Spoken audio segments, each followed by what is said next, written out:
bịa gbagbuo nwa m nwoke n'ihu mụ na nwunye m na gbagbuo ya onye wanyere kọmand bịa gbagbuo ya bọọsụ onye isi ha buru ihe pụọ gaa n'ime ọhịa ebe ọkwa ụdọ ụmụele m ọkwa ụdọ gbaa ya ọkụ ebe ahụ on following day maybe tie ya ọ sị na ya kpọgara ya kpọgara ndị DSS nna-ajị ihe gbagbuo mmadụ gị bụ ihe ndị DSS ya sị m ga-eme ugwu ka ya gbagbuo m ebe a ndị mmadụ agba ama na e nwere onye agbara ọkụ n'ime ọhịa mba ebe ahụ ebe ọ gbara nwa m ọkụ ka nje buru ihe ya sị dazi ya mata na m afụ n'ozi ya ọ sị na onye ya nwere ebe a ya gbagbuo ya na ndị dị igere ya ọrụ si ya gbagbuo mmadụ ihe ọ ga-atọ ebe a 7 days bifo onye nwe ya eburu ya eji agba dị bọọlụ ọkụ n'ime ọhịa ebe ahụ gbagide ya ọkụ 7 days ahụ onyezi ọ ga-abịa buru ya. A very quick one. Few days ago, I made a video about a particular vigilante, Njaba. Ana akpọ nwa mgbe nta. Onye eboro ebubo na ogbuola ọtụtụ ndị mmadụ. Na enwekwelenu ndị furu n'aka ya, ana ahụbe ruo taa.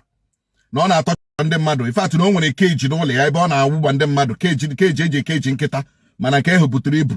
Ya jide ndị mmadụ ya anwụbaga ha na keji gbashie nwa mgbe nta, a vigilante man. Government in a use na Njaba.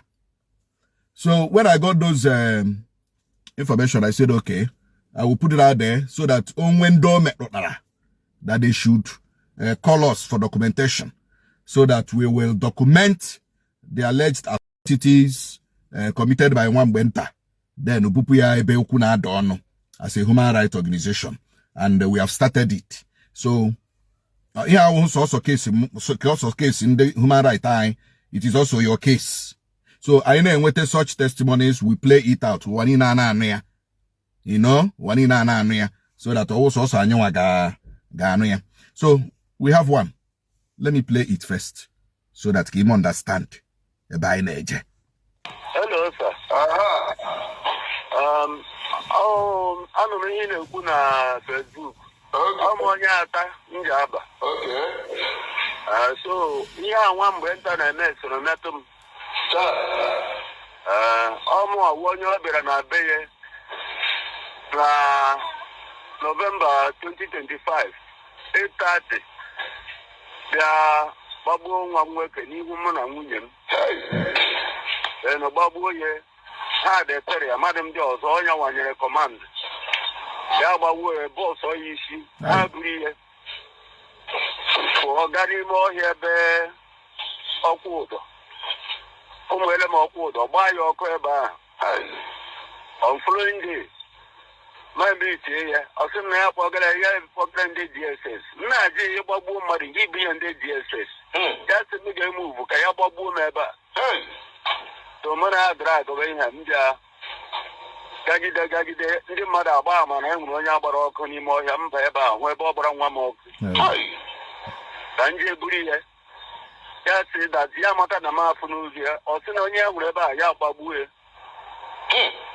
na ndị dị igere ya ọrụ si ya gbagbuo mmadụ ihe ọ ga-atọ ebe a 7 days bifo onye nwe ya eburu ya ma lọta setụlụ a nọrọ n'ụjọ nwụọ ndị ikwuru abịa so ya na-eji agba dị bọọlụ ya ọkụ n'ime ọhịa ebe ahụ gbagide ya ọkụ 7 days ahụ onyezi ọ ga-abịa buru ya amụ ga-akwụnye ya 20,000 naira nye ha 20 wejiri ya bifo nje buruzie the skeleton bie ihe so okwu a nọ na CID Owerri now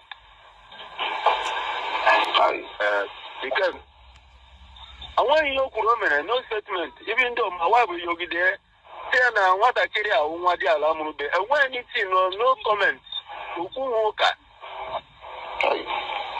enweghị ihe o si o mere jos gbagbuo ya eburu ya nwada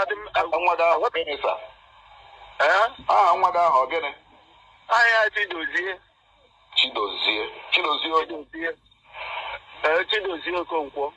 Okonkwo ngwanụ sabiko Tuesday ama eche gị I think the story is very clear where otu o shiri gbagbuo a young guy Chidozie Okonkwo n'ihu nne ya na nna ya. Ọ gbagburu the guy n'ihu nne ya na nna ya. Buru ozi eje gbaa ya ọkụ n'ime ọhịa ọkwa ụdọ. Ọ gbara ozu ahụ ọkụ 7 days.